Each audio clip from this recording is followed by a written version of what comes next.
ఆరాధన చాలా చేశారు కదా. ఇప్పుడు సమయం 2:30 కావస్తుంది. మనం బలవర్తమానం విందాం. కొంత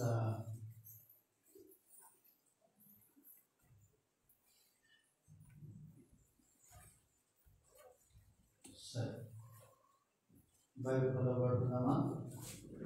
ఆ శ్రేష్టంలో గ్రంథము, ఆ శ్రేష్టంలో గ్రంథములో ఏ చోట చూసినా అదైనయున్నది సుఖదుఃఖములో వాగ్దానమున్నది. విశ్వాసముంచి ధ్యానించుడి.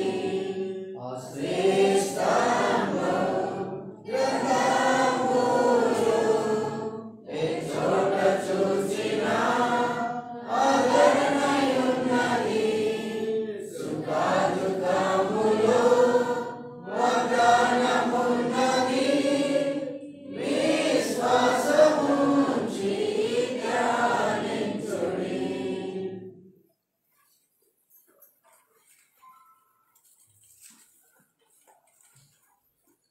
లేవియాకాండము 26వ అధ్యాయం. లేవియాకాండం 26వ అధ్యాయము 40 వచనం నుంచి 46వ వచనం వరకు, అంటే చివరి దాకా మార్చి మనం చదువుతున్నాం.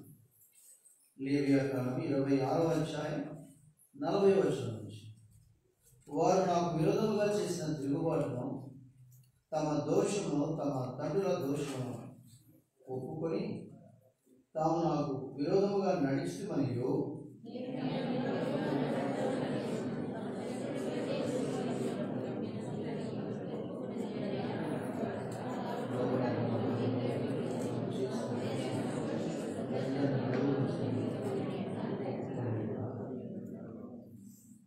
నేను యాకోబుతో చేసిన నా నిబంధనను జ్ఞాపకం చేసుకుంటున్నాను. నేను ఇస్సాకుతో చేసిన నా నిబంధనను, నేను అబ్రహాముతో చేసిన నా నిబంధనను జ్ఞాపకం చేసుకుంటున్నాను. ఆ దేశమును కూడా జ్ఞాపకం చేసుకుంటున్నాను.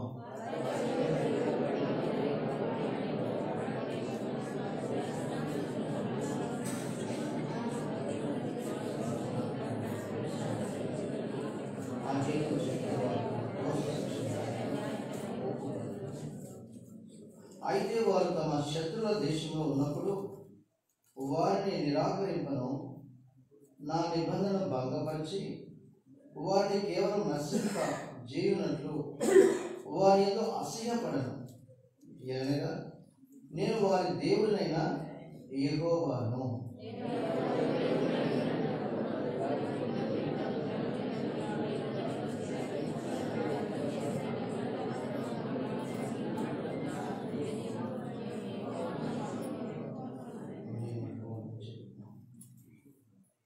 యెహోవా మోషే ద్వారా సీనాయి కొండ మీద తనకును ఇశ్రాయేలుకు మధ్య నియమించిన కట్టడలు, తీర్పులను, ఆజ్ఞలను ఇవే. మనందరం కలిసి 42వ వచనం చదువుకుందామా? అందరం కలిసి 42వ వచనాన్ని చదువుకుందాం. నేను యాకోబుతో చేసిన నా నిబంధనను జ్ఞాపకం చేసుకున్నాను. నేను ఇస్సాకుతో చేసిన నా నిబంధనను, నేను అబ్రహాముతో చేసిన నా నిబంధనను జ్ఞాపకము చేసుకున్నాను. ఆ దేశంలో కూడా జ్ఞాపకము చేసుకున్నాను. రండి ప్రభు సహాయం కొరకై ప్రార్థన చేసుకుందాం.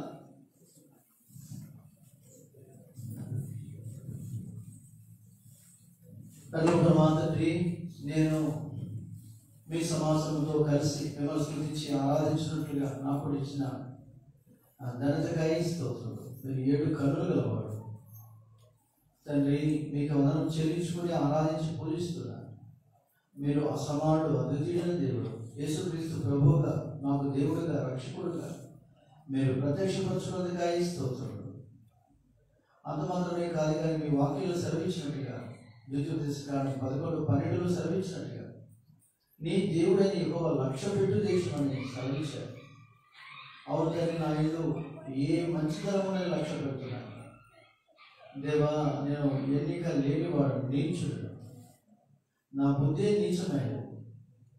అయితే నీచమైన స్థితిలో నన్ను మీరు ప్రేమించి మీ పరిశుద్ధమైన రక్తము చేత నన్ను విమోచించి మీ కృపను మీ విశ్వాసంలో జ్ఞాపకం చేసుకున్నట్లు దేవా, నా ఇలా మీ నమ్మకత్వాన్ని కనపరుస్తూ ఈ దినాల్లో కూడా నన్ను ప్రేమిస్తూ మీ విశ్వాసం ఎంత గొప్పదో, ఎంత నమ్మదగిన దేవుడో, ఎంతైనా నమ్మదగిన దేవుడుగా నా జీవితంలో ఉన్నతగాయి స్తుతిస్తున్నాను.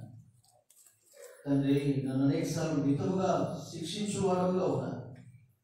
వాడి నేను లక్ష్యము చేయువాడిగా ఉండిన మేలుని జ్ఞాపకం చేస్తున్నాను. నేను అసహించుకున్న వాడిని కాక మీ గాలిని నా జీవితంలో ఎంత అవసరమైనవో ఎరునట్లుగా చేస్తూ ఉన్నాను. తండ్రి, మీ ప్రేమ అంతటికై మీకు వందనం చెల్లించుకుంటున్నాను. సంవత్సరాలు మొదలుకొని సంవత్సరాంతం వరకు కూడా మీ కళ్ళు నా మీద ఉన్నదికాయ స్తోత్రం, నా కుటుంబం మీద ఉన్నదికాయ స్తోత్రం, ఇలా బేతేలు సంఘం మీద మీ ప్రజల మీద ఉన్నదికాయ స్తోత్రం. యెహోవా కళ్ళు ప్రతి స్థలం మీద ఉండును, అవి చెడ్డవారిని మంచివారిని చూచుడును సెలవించినట్టుగా నన్ను చూస్తూ వచ్చిన దేవుడిగా ఉన్నదికాయ స్తోత్రం. యుగ సమాప్తానికి సదాకాలం ఆయన మీతో కూడా ఉండునన్నట్టుగా, ఎల్లప్పుడూ దాని మీద ఉండునన్నట్టుగా మీ కార్యం స్తుతిస్తాను. తండ్రి, మాతో మాట్లాడు. వారు ఇంకా సార్వ కలిగి పచ్చగా అందరూ చెప్పారే, ఆ పునరుద్ధాన శక్తిని వయసు అంతకంతకు పెరుగుతుంది. దావీదు తన జీవితంలో నా వృద్ధాప్యం నన్ను విడనాడుకుమో అని అడుగుతూ వచ్చాను. దేవా, అవన్నీ కనికరించి మాతో మాట్లాడు. ఆయా వయసు గలవారు ఉన్నారు, ప్రతి ఒక్కరితో మాట్లాడబోతండి. యోహాను సువార్త 7:38 ప్రకారంగా మీ అభిషేకం స్తుతిస్తుంది. యేసు ప్రభువు నామములో ప్రార్థిస్తున్నాము తండ్రి, ఆమేన్.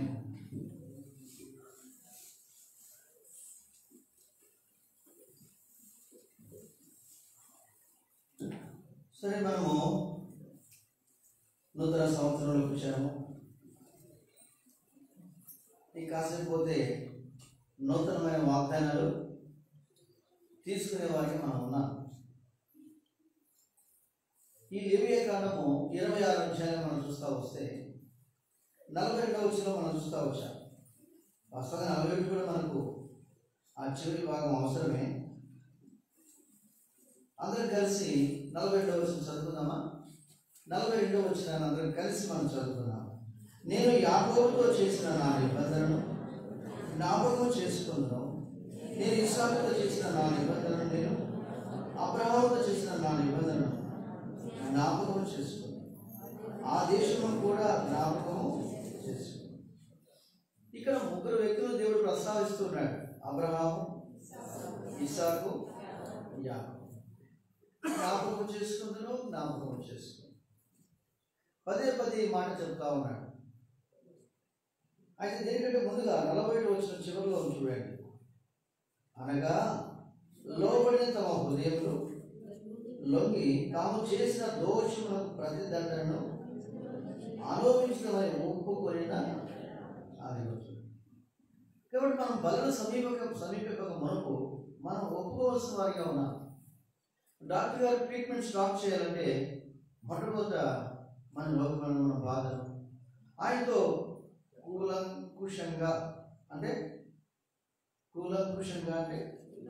పూర్తిగా ఏంటంటే పూర్తిగా ఉన్నట్టుగా అంత మనం ఆయన మన బాధను చెప్పుకోవాలి. మన ప్రభు చూడండి, పరమ వైద్యుడు. ఎవరైనా పరమ వైద్యుడు. డాక్టర్లు కొన్ని బలహీనతలు తెలియదు, కానీ మన ప్రభు సమస్తను ఆయనకు తెలుసు.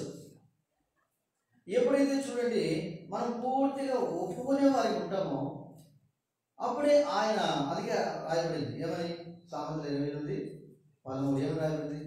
అతిక్రమములు దాచిపెట్టువాడు వర్ధిల్లడు, వాటిని ఒప్పుకొని విడిచిపెట్టువాడు. అది చూసారా? కీర్తన 85:1 రాయబడింది. ఏమని రాయబడింది? యెహోవా నీ దేశములను కటాక్షము చూపి ఉన్నావు. ఇక్కడ 42వ వచనం గమనించాలి. కానీ నేను ఆ దేశంలో కూడా జ్ఞాపకం చేసుకున్నాను. ఏ దేశం? ఏ దేశం అంటే ఆ దేశం. భలే ఉంది మీ ఆన్సర్. అందుకే మీరు కొంత వాక్యం మనసులో పెట్టుకుంటే అర్థమవుతుంది. ఏ దేశం అంటే ఆ దేశంలో మీకు క్షేమం కలుగుతుంది. ఎవరు వాగ్దానం చేశారు కదా, కరెక్ట్గా చెప్పింది తప్పేం కాదు. ఏ దేశం అంటే దేవుడు ఇస్తున్న దేశంలో వారికి క్షేమం కలుగజేస్తారని దేవుడు వాగ్దానం చేశాడు. 26:6. కాబట్టి ఆ దేశం కూడా జ్ఞాపకం చేసుకుంటారన్నాడు. అయితే ఎప్పుడు జ్ఞాపకం చేసుకుంటాడంట అది. కాబట్టి మనం ఒప్పుకోవాల్సిన వారికి మనం ఉన్నాం. ఎప్పుడైతే మనం ఒప్పుకుంటామో చూడండి, అప్పుడు అక్కడ రాయబడింది, దాచిపెట్టువాడు వర్ధిల్లుడు కానీ వాటిని ఒప్పుకొని. ఇక్కడ ఒక్కొక్క మాట యాడ్ అవుతుంది. ఒప్పుకోవాలి. మనం చాలాసార్లు ఒప్పుకుంటూనే ఉంటాం. ఏంటి చెప్పడే? ఒప్పుకుంటూనే ఉంటాం. ఒప్పుకుంటా ఉంటే మరి విడిచిపెట్టేది ఎప్పుడు? అర్థమవుతుందా? కాబట్టి మనం తప్పకుండా విడిచిపెట్టాలి. ఏది రోత, ఏది అసహ్యమైనది, ఏది లోక సంబంధమైనది, ఏది పాప సంబంధమైనది మన అంతరంగంలో మన జీవితంలో ఉందో దేవుడు దాన్ని చూపించాడో ఏం చేయాలి? దాన్ని విడిచిపెట్టాలి, తీసివేయాలి. ఎప్పుడు తీసివేసుకుంటాం? అందుకే పులి పిండి ఏదైనా అంటాడు. కొంచెం పులిసిన పిండి అది చూసారు. కొంచెమే పులిసిన పిండి, కొంచెమే బుద్ధిహీనత, కొంచెమే మా జీవితాల్లో ఉంది.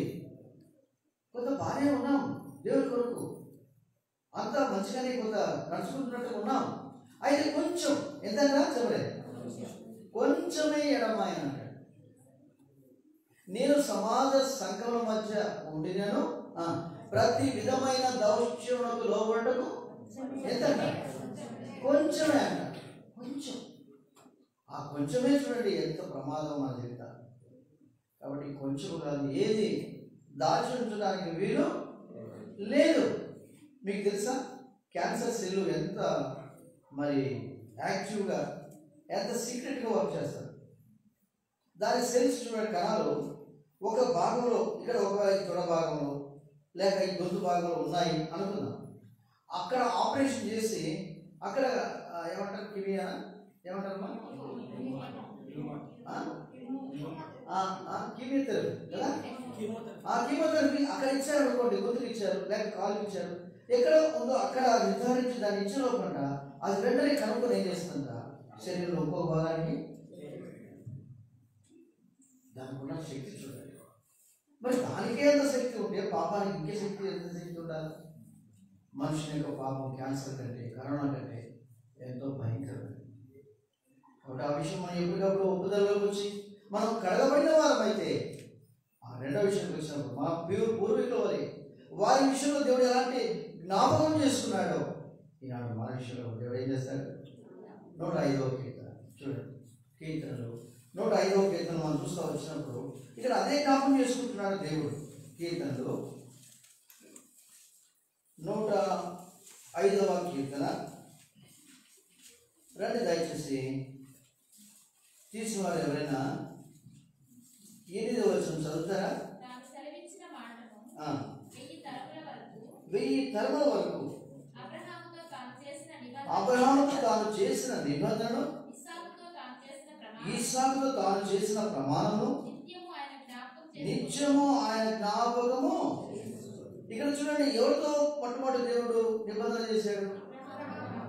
ఆ తర్వాత ఎవరితో జ్ఞాపకం చేసుకుంటున్నాడు?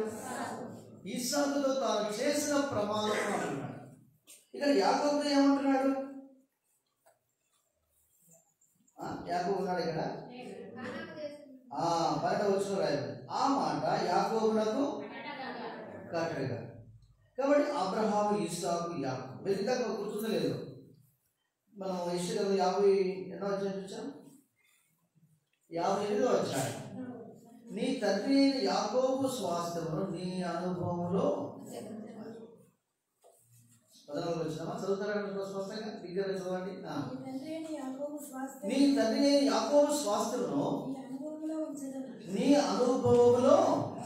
అది చూసారు. ఎప్పుడైతే మనం ఒప్పుకుంటామో చూడండి, దేవుడు మన విషయంలో ఆయన మన పితరులను జ్ఞాపకం చేసుకున్నట్లుగా, అబ్రహాము దేవుడిగా, ఇస్సాకు దేవుడిగా, యాకోబు దేవుడు, ఆయన జ్ఞాపకం చేసుకునే దేవుడుగా ఉన్నాడు. అది మొట్టమొదటి మనం ఒప్పుకోవాలి. రెండోది దానికి జ్ఞాపకం చేసుకునేవాడు ఉన్నాడు. మీరు గమనించాలి లేదో, యాకోబు ఐగుప్తులకు వెళ్ళినప్పుడు ఎంతమందితో బయలుదేరి వెళ్ళాడు? ఎవరు చిన్న కొనుక్కున్నాడు? 70 మంది. కరెక్ట్. ఎంతమంది చెప్పండి? మర్చిపోదండి, కొన్ని విషయాలు మాకు గుర్తుంటే చాలా మంచిది. ఎందుకంటే బోధకులు నాకు చెడ్డ అలవాటు చెప్పడం కాదు, వాళ్ళకి అందిస్తూ ఉంటే ఇంకా చెప్పాలనిపిస్తుంది. కొన్ని విషయాలు మీరు మర్చిపోవద్దండి. ఎంతమంది పోయాడు? అయితే తిరిగి వచ్చినప్పుడు ఎంతమందితో వచ్చాడు? ఎన్ని లక్షలు? దాదాపు 6 లక్షల మందితో తిరిగి వచ్చాడు. ఎంత ఆశ్చర్యం కదా! అంటే దేవుడు నిజంగా యాకోబుని ఎంతగా జ్ఞాపకం చేసుకున్నాడో చూడండి. ఈనాడు యాకోబునే కాదు, అబ్రహామునే కాదు, ఇస్సాకునే కాదు. ఒక రకంగా చూస్తూ వస్తే అబ్రహాము తన భార్యని ఏమన్నాడు? నా చెల్లెలు అన్నాడు. అనొచ్చా? భార్యని చెల్లెలు అనొచ్చా? అందుకే మన సహవాసం ఇది ఒక పెద్ద ఏమనాలి, లిటిగేషన్. ఎవరంటే మా సిస్టర్ అంటారు, కొంతమంది ఏమంటారు చెప్పలే. ఇది అబ్రహాము అందరికి వచ్చేసింది. ఎవరంటే ఏమంటే మా సిస్టర్ అంటారు. మళ్ళీ తెలుగు ఏమంటారు? మా మిస్సెస్ అండి. ఏమంటారు? Brothers and sisters. అయితే దేవుడు చూడండి, అబ్రహాము చెప్పిన ఏమన్నా సగం అబద్ధం అన్న వాస్తవంగా చెల్లె అవుతుందండి. చరిత్రలో చూస్తూ వస్తే ఆమె ఏమవుతుంది? మరి చెల్లె అవుతుంది. అయితే తను చేసుకున్నాడు కానీ తనకి ఏమవుతుంది? ఇక భార్య అయిపోయింది, మన చెల్లెలు కాదు, ఇంక అవుతుందా? కాదు. అయితే ఆ పరిస్థితులను బట్టి అబ్రహాము అలాగూ మరి జంకి మరి అలా చెప్తూ వచ్చాడు. అయితే ఇవన్నీ మనం గమనించి చూస్తూ వస్తే అలా అబ్రహామును జ్ఞాపకం చేసుకున్న దేవుడు పోలే ఆ దిగులు మళ్ళీ ఎక్కడ దాకా వచ్చింది? ఇస్సాకు ఏమన్నాడు? అన్నాడా లేదా? బైబిల్లో ఉండట్లేదే అనలేదా? అబ్రహాము ఆడిన అబద్ధమే ఇస్సాకు కూడా. అది మీరు బాగా గమనించండి. అంటే ఈ అంటువ్యాధి ఇది మామూలు కాదన్నమాట. అందుకే తల్లిదండ్రులు చాలా జాగ్రత్తగా ఉండాల్సిన వారికి మనం ఉంటున్నాం. పిల్లలు ఏం చేస్తారంటే మనం ఏం చేస్తామో, మనం ఏం చెబుతామో కాదు, ఏం చేస్తామో అది వాళ్ళు ఏం చేస్తారు? గమనిస్తూ వాళ్ళ అనుసరించే వారికి ఉంటారు. కానీ మనం చెప్పేది మనం అట్లుండాలా, భక్తిగా ఉండాలా, మందిరం పోతే ముసుగేసుకోవాలా, పోతాన్ని ప్రార్థన చేయాలంటే అవన్నీ సరే మమ్మీ, సరే మమ్మీ, సరే డాడ్ డాడ్ డాడ్ అంటారు. అయితే ఎన్ని మనం చెప్పినా వాళ్ళు తలగా ఉంటారు, కానీ మనం ఏం చేస్తామో దాన్ని చేస్తారు, దాన్ని అనుసరిస్తారు. చూసారా ఈ రహస్యం? అందుకే నేను అనుకుంటున్నా చాలామంది రక్షణ పొందకపోవడానికి పిల్లలు కారణం ఏంటంటే తల్లులే కారణం. ఒకసారి మీరు చెప్తే ఆశ్చర్యపడతారు. ఒక ఇంటికి హౌస్ విజిటింగ్ పెడితే వారికి దాదాపు ఆ దినాల్లో 4 సంవత్సరాలు అనుకుంటారు. ఇంకోటి పెద్దోడు ఉన్నాడు, వానికి దాదాపు 7 సంవత్సరాలు 6 సంవత్సరాలు. విజిటింగ్ వెళ్తే వాడు చెవి దగ్గరికి వచ్చి మన దగ్గర చాక్లెట్ అవి దొరుకుతాయి అన్నమాట. మామూలుగా పిల్లల దగ్గర వస్తుంటారు, చాక్లెట్ తీసుకుంటాడు. వాడు ఏంటి చూపెట్టాను, మా డాడీ ఒంగోలు హిందీ సినిమా చూశాడు. ఏం చూశాడట? ఏం కాదండి ఏమంటాడు తెలుసా? ఇంగ్లీష్ మీడియం చాలా చక్కగా అందంగా ఉంటాడు. ఎట్లా మీ డాడీని అడగమంటావు అమ్మగా? అమ్మో మా డాడీని అడిగిపోతుంది, అడిగితే నా ఇప్పుడు అంటే ఎందుకు చూడండి, మీరు గమనించారా? వాడు అంత కాన్ఫిడెన్స్గా ఎంత చెప్పగలిగాడు వాడంటే, మా నాన్న తప్ప వెళ్తే అక్కడ పోతే ఒంగోలు పోతే అర్థమవుతుందా? కాబట్టి మనం మంచిగా నీతిగా గొప్పగా మనం చెప్పుకోవచ్చు, అది నేను చెప్పుకోవచ్చు. కానీ మనం ఏ ప్రార్థన కలిగి ఉన్నాం, ఆ ప్రార్థన మన పిల్లలు ఏం చేస్తారు చెప్పండి, అనుసరించుతాం. అందుకే నువ్వు దేవుని మందిరం 5 పర్సెంట్ ఏదో వచ్చాను. మన ప్రవర్తన చాలా జాగ్రత్తగా చూసుకోవాలి. ఎవరు చూడట్లేదు అనుకోకూడదు మనం. ఎందుకంటే దేవుడు హృదయ రహస్యములను ఎరిగినవాడు. ఆయన మనం నేను పాపం చేయలేదు, నా తలపులు ఇట్లు లేవు అట్లు లేవు ఎలా చెప్పుకోగలను? అసలు ఎవరికి సాధ్యమండి? అందుకే దావీదు అంటాడు, ఏమంటాడు? తన పొరపాటులను కనుగొనగలవాడు ఎవడంటాడు? తాను రహస్యంగా చేసిన అంటాడు. అందుకే ఆయన భలే ఒప్పుకున్నాడు. నేను అనుకుంటున్నా అందుకే దావీదు నాకు చాలా సంతోషం ఏంటంటే ఆయన ఎంత యథార్థపరుడు. కొంతమంది అంటారు కదా, నీ నోట్లో ఏది దాగదయ్యా, అసలు నీ నోట్లో ఏది దాగదమ్మా అంటుంటారు. కొంతమంది అన్ని విషయాలు చెప్పేస్తూ ఉంటారు, కానీ అది మంచి స్వభావం.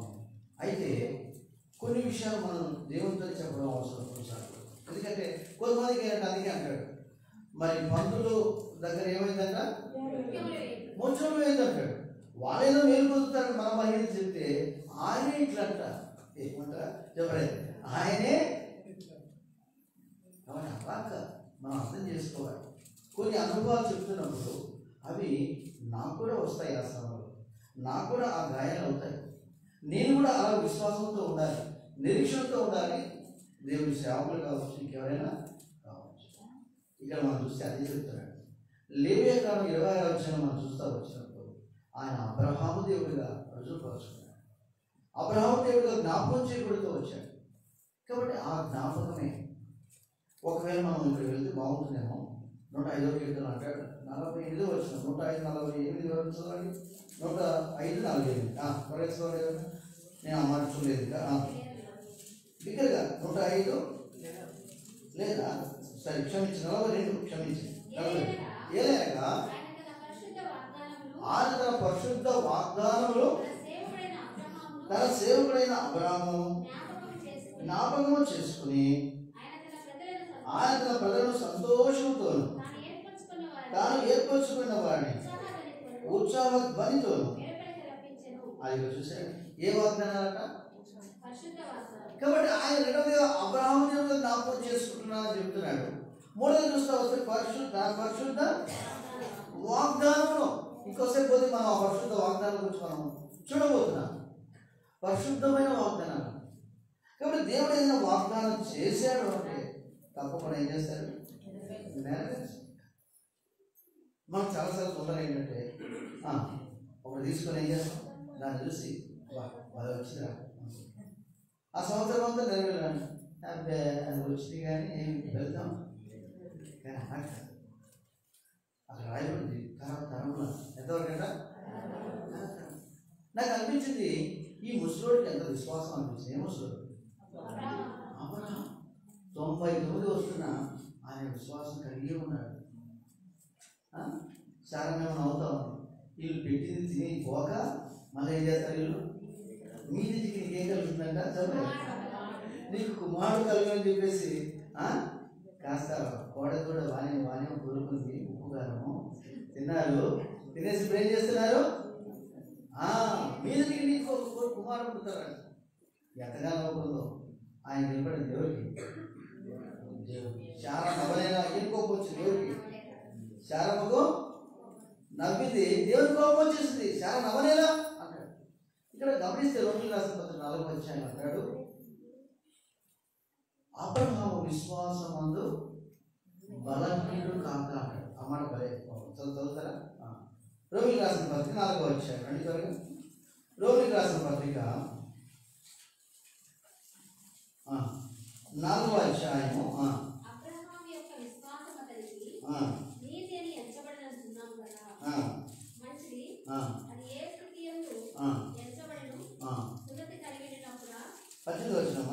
నీ సంతానం ఇలా ఉందని చెప్పి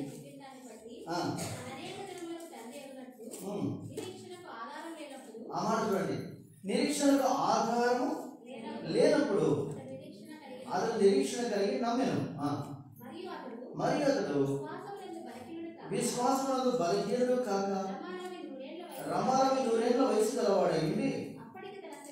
అప్పటికి తన శరీరం మృతతుల్యమైనట్టును చాలా గర్భమును మృతతుల్యమైనట్లు ఆలోచించను గాని అవిశ్వాసం వలన. ఆ మాట చూడండి ఎంత చక్కగా రాయింది. అవిశ్వాసము వలన దేవుని వాగ్దానం గురించి సందేహింపక. చాలాసార్లు మన జీవితాలు చూడండి వాగ్దానం తీసుకుంటాము కానీ సందేహించే వారికి మనం ఉంటాం. అందుకే చూడండి దేవుని యొక్క కార్యము మనలో మన శరీరాల్లో నెరవేర్చబడడం మనం చూడాలి. ఆ మధ్యలో ఒకసారి సీరియస్కి వెళ్ళాము. డాక్టర్స్ అడుగుతున్నారు, ఎందుకయ్యా మీరు వచ్చారు? మేము పిల్లలు చూపించుకోవడానికి వచ్చాము. ఇప్పుడు డాక్టర్ ఒకరికొకరు ఏం చేశారంటే చూసి నవ్వుకుంటున్నారు. వీళ్ళు పిల్లలు కాదు, ఇప్పుడు మీ పిల్లలు కావాలా? వాళ్ళు అంటున్నారు, మీకు ఇప్పుడు పిల్లలు కావాలా? అవును మేడం, ఇప్పుడే కావాలి, నేను సీరియస్గా అనమాట. అంటే మమ్మల్ని చూసిన డాక్టర్ చాలా క్లోజ్గా మాట్లాడుతుంది. ఆమె పేరు మేరీ, కరెక్ట్, ఏరియమ్మా. ఆయన నవ్వుకుంటూ అట్లా నాకు అనిపిస్తా ఉన్నామా. నేను సీరియస్గా, అవును మేడం, అబ్రహాం దేవుడు ఇవ్వలేదా అన్నాను. ఇంకా పోయిందనమాట. కరెక్టే, నిజమే. ఎందుకంటే మన శరీరం వయసు పెరిగిపోయింది, బట్టలు వచ్చేసింది, ఇంకేం అవకాశాలు ఏమి. ఒక అవకాశం డాక్టర్ ద్వారా కాదు, దేవుడి ద్వారా. ఎవరి ద్వారా? అదేనమ్మా. నేను నా మటుకైతే నేను అదే విశ్వాసం కలిగి ఉన్నాను. సరిగ్గా గమనించండి, చాలాసార్లు మనం ఏం చేస్తున్నాం?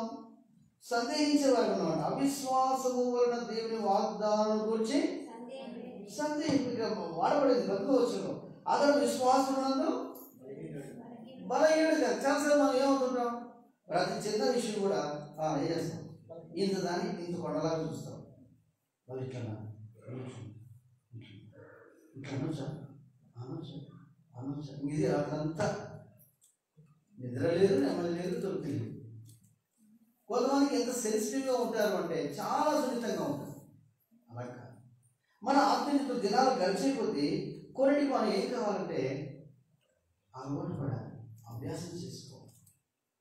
అందుకే చార్లెస్ కోమెన్ బయట అంటారు, చెత్త మనుషుల ద్వారా దేవుడు ఏం చేయలేడు, ఉక్కు మనుషుల ద్వారానే దేవుడు కార్యాలు చేస్తాడు. ఎందుకు ఆ మాట వాడిందామే? ఉక్కు చూడండి, పలు రకాలుగా అది ఆయా అగ్నితో కాల్చబడి వస్తుందంట. ఆమె రాస్తారు, ఈ ఉక్కు ముక్క అంట పినిసులు తయారు చేస్తే ₹1000 వస్తుందంట. అదే ముక్కను మరి గడియారపు స్ప్రింగులుగా తయారు చేస్తే ₹2,00,000 వస్తుందంట. ఇట్లాగా పలు రకాలుగా ఆమె చెప్తా వస్తుంది. అంటే ఒకటే ముక్కనే, ఒకటే ఉక్కు ముక్క, అయితే పలు రకాలుగా పలు వస్తువులు తయారు చేసినప్పుడు ఆమె వాడుతుంది. అయితే ఈ గడియారపు స్ప్రింగులు తయారు చేయడానికి వాడిన ఒత్తిడి మిగతా వాటి విషయంలో వాడిన దానికంటే ఎంతో ఒత్తిడి ఆ యొక్క స్ప్రింగ్ గడియారం స్ప్రింగ్లో తీయడానికి తయారు చేయడానికి వాడారు అంటారు. కాబట్టి ఈనాడు మన జీవితాల్లో ఎక్కడో చార్లెస్ కామెన్ మన దేశస్తులు కాదు, మీకు తెలుసు కానీ ప్రపంచంలో బైబిల్ మొట్టమొదటి అమలుపోతూ ఉంటే ఒకప్పుడు ఎడారులు సెలయేళ్ళు అమలుపోయేది బైబిల్ తర్వాత. ఇప్పుడు ఎడారులు సెలయేళ్ళు అమలుపోతుంది. లక్షల కాపీలు అన్నాడు ప్రపంచం అంతా. ఏంటి ఆ మనిషి? ఎక్కడ సువార్త చేయదు, ఎక్కడికి వెళ్ళదు, ఇంట్లో మాత్రమే ఉంటుంది. అయితే ఆమెకు వచ్చిన శ్రమలు ఏం చేస్తూ వచ్చాయంటే దేవుని మహిమపరచడానికి ఆమె దేవుడు వాడుకుంటూ వచ్చాడు. నిన్ను వాడుకోవాలి అంటే నువ్వు ఆ ఒత్తిడిలో కూడా మిగాలి వెళ్ళాలి. లేదు తగు మాత్రమే నాకు కావాలి ఒత్తిడి అంటే నీకు దేవుని మహిమ కూడా, దేవుని కార్యాలు కూడా తగు మాత్రమే ఉంటాయి.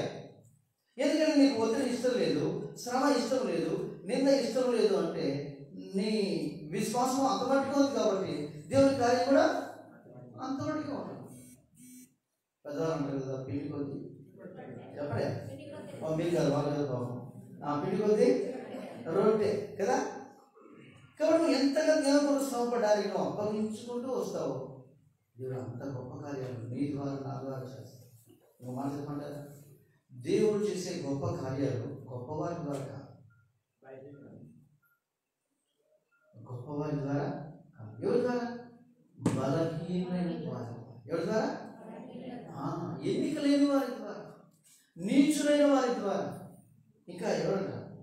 ఏదో ఆగిపోయారే, తృణీకరింపబడిన వారి ద్వారా, ఇంకా వెర్రి వారి ద్వారా.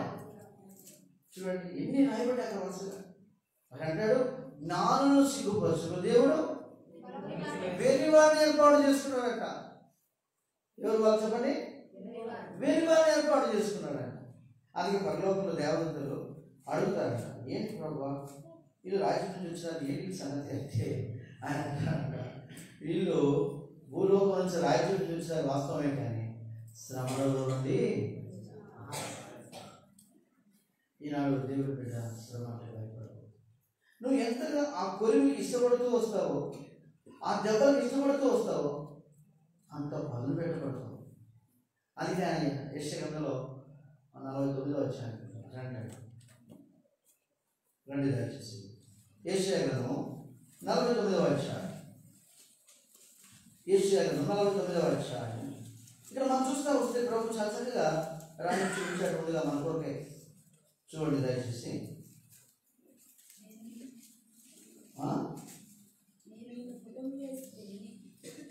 49వ అధ్యాయం 2వ వచనం. అందరూ కలిసి చదువుకుందామా? 49:2 అందరూ కలిసి. నా నోరు వాడిన రక్తంలో ఆయన చేసి ఉన్నాడు, తన చేతి నీడలో నన్ను దాచి ఉన్నాడు, నన్ను మెరుగుపెట్టిన అంబుగా చేసి తన అంబుల పొదిలో. అది చూసారు ఇక్కడ ఎంత విధంగా రాయబడింది, మీరు గమనించారు లేదు? మొట్టమొదటి తన చేతి నీడలో నన్ను దాచి ఉన్నాడు, ఇంకా అంటాడు నన్ను మెరుగుపెట్టిన అంబుగా. మరి మెరుగు పెట్టాలంటే ఓడిక అవుతుందా? ఓడిక అవుతుందా? కాదు. మెరుగు పెట్టాలంటే అగ్నిలో పెట్టాల్సిందే, అవునా? అది ఎంతవరకు కలుస్తుంది చూడండి. మీరు ఇప్పుడు మామూలు కాదు అవుతుందన్నమాట. అప్పుడు ఆ ఇంట్లో ఇంకో వ్యక్తి కూర్చొని ఉంటాడు.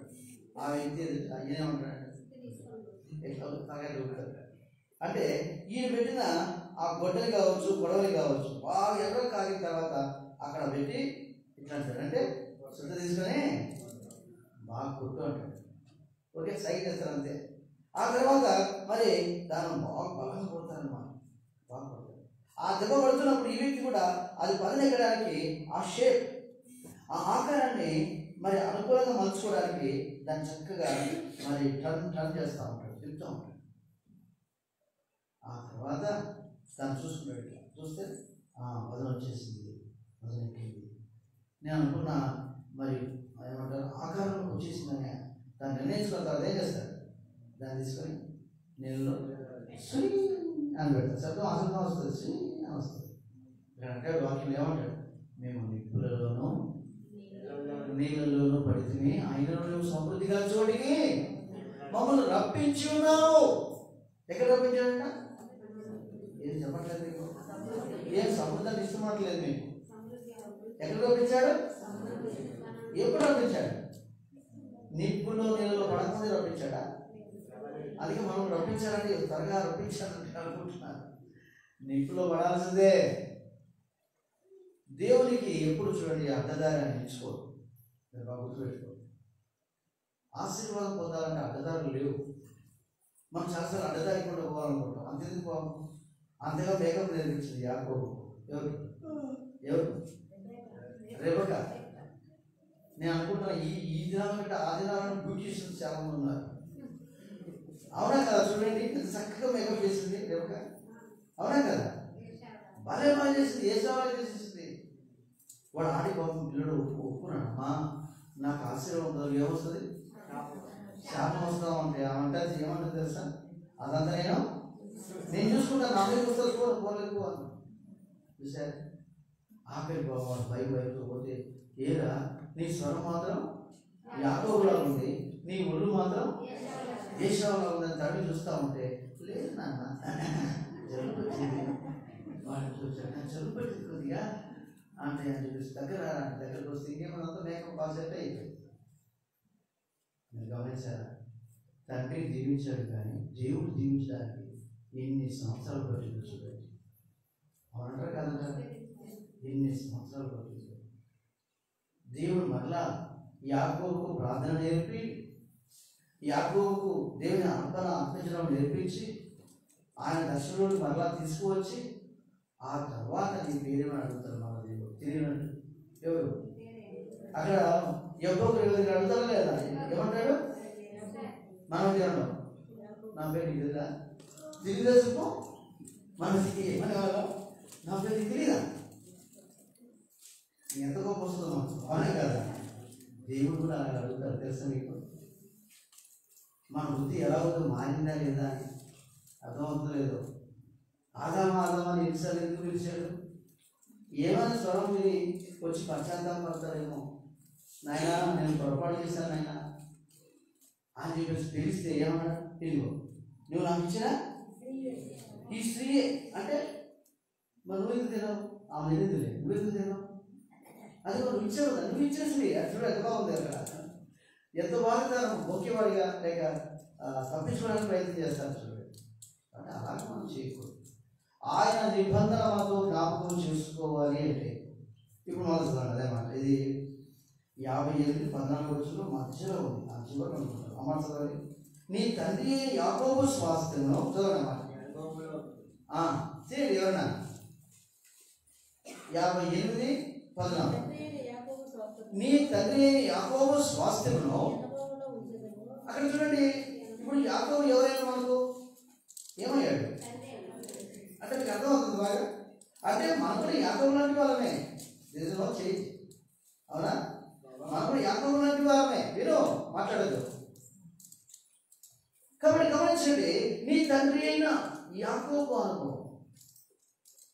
మన సొంత అనుభవాలు మనకి ఎన్నైనా ఉండవచ్చు, కానీ అయితే ఆ అబ్రహాము, ఇస్సాకు, యాకోబు వచ్చిన అనుభవం మన జీవితంలో రావాలి. ఇలా పాట పాడుతూ వచ్చాను. ఏంటి? నూతన అనుభవములతో ఖ్యాతిగా సర్వశక్తుని, నూతన అనుభవములతో ఖ్యాతిగా సర్వశక్తుని, ఓ భక్తులారా మనమందరము యేసుని స్తుతించెదము. ఓ భక్తులారా మనమందరము నిత్యము యేసుని స్తుతించెదము. కాబట్టి అబ్రహాము దేవుడు, ఇస్సాకు దేవుడు, యాకోబు దేవుడు, నా దేవుడు అంటున్నాడు, నా దేవుడు ఏ చెప్తే బాగుంటుంది అని మీరు చూపిస్తున్నారు. మన దేవుడు అంటే నా దేవుడు వ్యక్తిగతంగా వచ్చినప్పుడు నా దేవుడు. కాబట్టి ఆ దేవుడే మన జీవితంలో నూతనమైన అనుభవాలు, నూతన సంవత్సరంలో వెళ్తున్నాం కదా, ఆ నూతనమైన అనుభవాలు మనకు కూడా నూతనమైన పాఠాలు మనకు నేర్పిస్తాడు. మనం ఇష్టపడాలి, సమ్మతించాలి. ఎప్పుడు సమ్మతించి ఇష్టపడతామో ఆ స్వాస్థ్యంలోకి మనం కూడా తీసుకురావాలి. యాకోబు మనకు తండ్రిగా ఎలా పిలువబడుతున్నాడో, రాబో తరానికి మనం కూడా ఆత్మీయ తండ్రులుగా, తల్లులుగా మన జీవితంలో మిగిలే వారిగా ఉంటారు. కొంతమంది విషయం చూస్తూ వస్తే వాళ్ళు స్త్రీలని పేరే కానీ పురుషుల కంటే ఎంతో భిన్నైన వారు, ఎంతో పరిచయంలో ఎంతో దోహదపడే వారి ఉంటారు. చరిత్రలో మనం చూస్తూ వస్తే ఫీబే ఆ సంఘ పరిచారకుల. నిజంగా పౌలు ఎంతగా వారిని మెచ్చుకుంటాడో, వారి పేర్లు జీవ గ్రంథంలో రాయబడ్డాయంట. ఎంత ఆశ్చర్యం! వారు నాకు సహకారులు అంటాడు.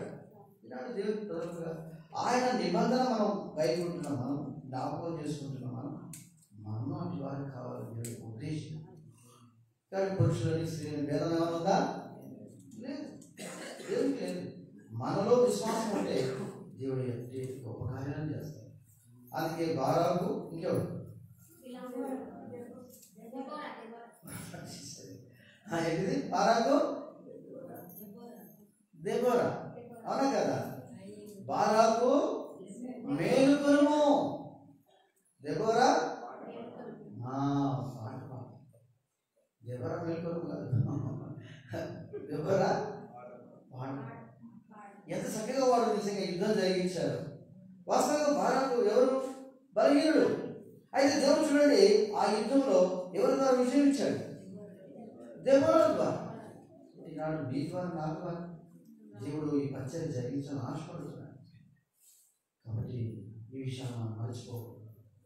అందుకే మనం గమనించి చూస్తూ వస్తారని ముగిపోతాం. ఇంకా ఇక్కడ దేవుడు ఏమని జ్ఞాపకం చేస్తున్నాడు అంటే, ఏది లేవియాకాండము రండి దయచేసి 26వ అధ్యాయం మనం చూస్తా వస్తే ఇక్కడ అంటున్నాడు చూడండి, ఏమంటున్నాడు చూద్దామా. మనం 42వ చదువుతున్నామా. 42.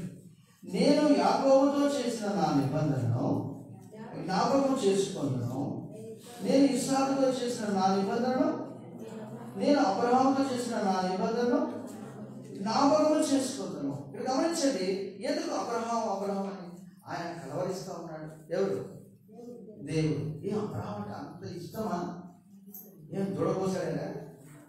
దూడ సంగతి కాదు, కుమారుని అర్పించడానికి వెనుక సమర్పణ. అందుకే యాకోబు జీవితంలో దేవుని దర్శనాన్ని మరలా ఇచ్చి యాకోబును సమకూరిస్తే అబ్రహాము, అందుకే వారి ముగ్గురు ఎలా ఉంటారంటే తండ్రి, కుమారుడు. అందుకే అబ్రహాంతో దేవుడు మాట్లాడుతూ వచ్చాడు. ఏమన్నాడు? అబ్రహామా, నీ ఒక్కగా ఉన్న నీ కుమారుని నాకు.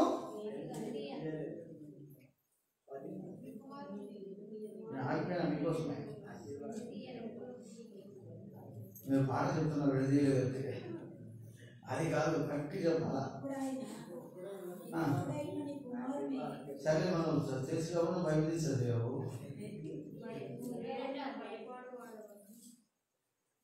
నీకు ఒక్కడైన నీ కుమారుని ఎక్కడ ఇవ్వడానికి వెనుక ఎక్కడ ఇస్తున్నాడు? ఎక్కడ ఇస్తున్నాడు? దహన బలిగా ఇస్తున్నాడు. నిజంగా అబ్రహాము ఎంత గొప్ప మనసు కదా, దర్శనం కదా. దేవుడు నా కుమారుని అడిగాడంటే నిజంగా ఏమనుకుంటారు? దహన బలి ఇవ్వడం అంటే సామాన్య జంతువా లేక పక్ష? ఎలా చూడండి ఆ మనుషుడు విశ్వాసం ఉంచగలిగాడు. దేవుడు అడిగాడు అంతే. చాలా మంది చెప్పాడా? చెప్పింది బాగుంది కదా. శీల సంగతి తెలుసు కదా.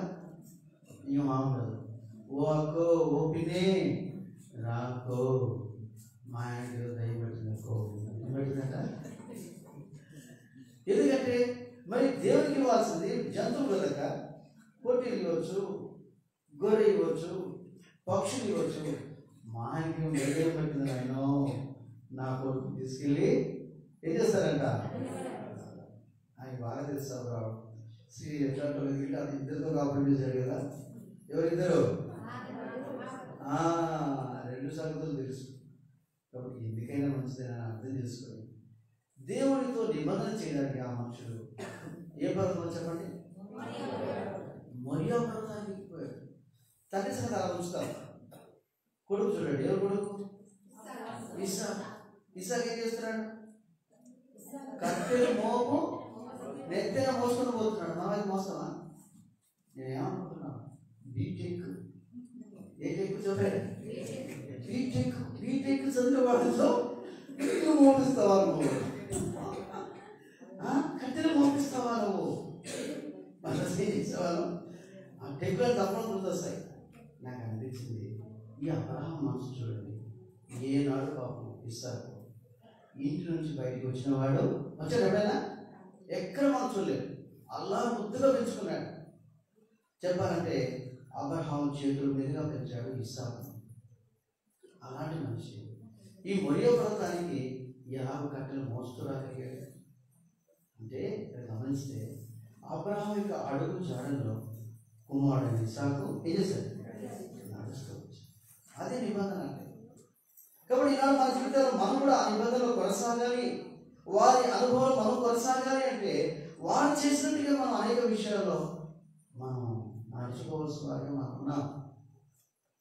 చాలా అలాగా ఉండలేము కదా. మీరు గమనించారా? ఎంత వయసుకు మరి ఇస్సాకు పెళ్లి చేసుకున్నాడు?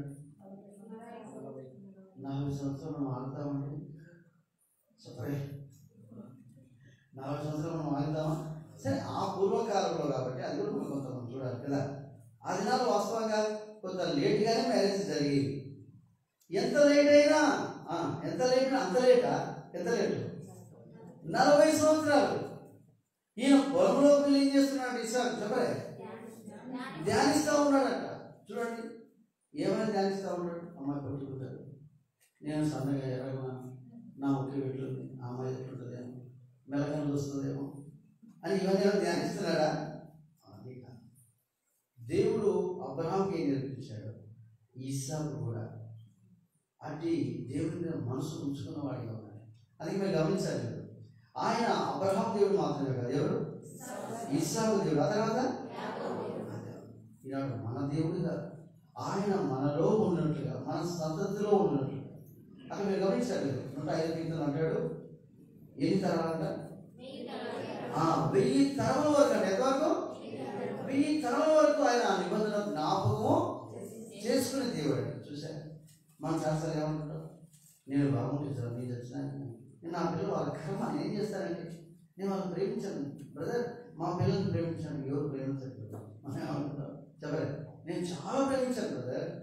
గుర్తుంచుకోండి, ప్రేమించడమే కాదు, యాకోబు వలె ఇస్సాకు వలె మన జీవితాల్లో ఆ అనుభవం మనం రావాలి. మన సమర్పణ కావచ్చు, మన ప్రేమ కావచ్చు, అది వాళ్ళని మార్చేది. అది బల్ల, ఆ రొట్టె, ఆ ద్రాక్షరసం ఏం చూపిస్తుందంటే నిబంధన జ్ఞాపకం చేస్తుంది. అది ప్రభు యేసుక్రీస్తు వారు ఒక రొట్టెను ఎత్తుకొని ఏం చేశాడు, కృతజ్ఞతాస్తుతులు చెల్లించి ఇది మీ కొరకైనా నా శరీరము అని ఆ రొట్టెను పట్టుకుని కృతజ్ఞతాస్తుతులు చెల్లించి అప్పుడు వారికి విరిచి పంచిపెట్టాడు. ఎందుకు పంచిపెట్టాడు? ఎందుకు పంచిపెట్టాడు? మీరు నా వలె నేను ఎలాగో తండ్రికి అప్పగింపబడుతూ ఉన్నాను, ఎలాగో నా శరీరం విలువబడుతూ ఉందో అలాగే మీరు కూడా ఈ లోకంలో నా కొరకే విలువబడేవారు. అందుకే యేసు ప్రభు చక్కటి వర్తమానం ఇచ్చారు. 2వ అధ్యాయంలో యోహాను సువార్త ఏమన్నాడు, గోధుమ గింజ భూమిలో పడి చావకుండగా అది ఒంటిగానే ఉండును, అది చచ్చిన ఎడల ఎంత ఫలిస్తుంది, విస్తారంగా ఫలిస్తుంది. ఈనాడు మన జీవితాలు, మన కుటుంబాల్లో భార్య ఒక్కటే రక్షణ పొందింది, భర్త ఒకటే రక్షణ పొందారు. చాలా కుటుంబాలు మనం అదే చూస్తూ ఉంటాం. ఆఖరి చచ్చిపోయినప్పుడు మరి ఆ పిల్లలు కూడా మరి సమాధి దగ్గర కూడా రాదు. ఎందుకు కారణం ఏంటంటే ఈ వ్యక్తి రక్షణ పొందారు కానీ అబ్రహాము అనుభవం లేదు, ఈ వ్యక్తి రక్షణ పొందారు కానీ ఇస్సాకు అనుభవం లేదు. అందుకే వారు నిజంగా పిల్లలు రక్షణ పొందలేకపోతున్నారు, వారు దేవుడిని మనలో చూడలేకపోతున్నారు. ఓ దేవుని ప్రజలారా, మా తండ్రి తెల్లవారుజామున లేస్తాడు, మా తండ్రి ప్రతి నిత్యం మా కోసం ప్రార్థన చేస్తాడు. ఆదివారం ఆయన ఎంత ఖచ్చితంగా మందిరానికి వెళ్తాడు. అంటే ఇవన్నీ క్వాలిటీస్ మనలో ఉన్నప్పుడు మన పిల్లలు చూసి ఈరోజు కాకపోయినా రేపు ఏమవుతారంటే మోకరించాలని అనిపిస్తుంది, తప్పకుండా జరుగుతుంది, అది సందేహమే లేదు. చూడండి, మన కన్నీళ్ళు ఒట్టిగా పోయేవిగా ఉండనే ఉండవు. కాబట్టి అబ్రహాము దేవుడు, ఇస్సాకు దేవుడు, యాకోబు దేవుడు, అట్టి అనుభవంలోకి దేవుడు మనల్ని కూడా తీసుకోవచ్చు. ముగింపులో ఒక మాట చదువుకొని యోహాను సువార్త 6వ అధ్యాయం రండి త్వరగా. యోహాను సువార్త 6వ అధ్యాయం రండి. ఇక్కడ మన ప్రభువు యేసుక్రీస్తు వారు అప్పగింపుడు రాత్రి మరి ఎలాగో ఆయన శిష్యుల మధ్యలో గడుపుతూ వచ్చాడు, ఈ విషయాన్ని ఇక్కడ మనం చూడవచ్చు. రండి దయచేసి అందరూ కలిసి 57, 58 చదువుకుందామా. 57, 58. జీవముల తండ్రి నన్ను పంపాడు కనుక నేను తండ్రి మూలంగా జీవించుచున్నట్టే నన్ను తిరువాడు నా మూలంగా జీవించును. ఇదే పరలోకం నుండి దిగి వచ్చిన ఆహారం. పితరులు మన్నాను తిరిగి చనిపోయినట్టు కాదు, ఈ ఆహారం తిరువాడు ఎల్లప్పుడూ జీవించునని నిశ్చయంగా మీతో. చూసారా, ఈ ఆహారం తిరువాడు ఎల్లప్పుడూ జీవించు.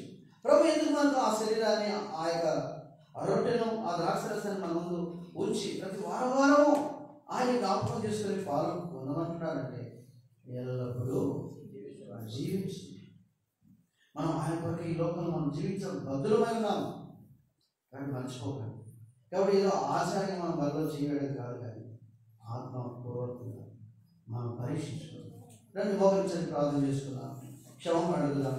ఎన్నోసార్లు మన జీవితాల్లో అబ్రహాము, ఇస్సాకు, యాకోబు దేవుడు అంటున్నాం, కానీ 4వదిగా ఆయన మన దేవుడు, మన పాటి స్వాస్థ్యంలో అనుభవం అనుగ్రహించడానికి ఇష్టపడుతున్న విషయాన్ని ఎరుగని వారిగా మనం ఉన్నాం.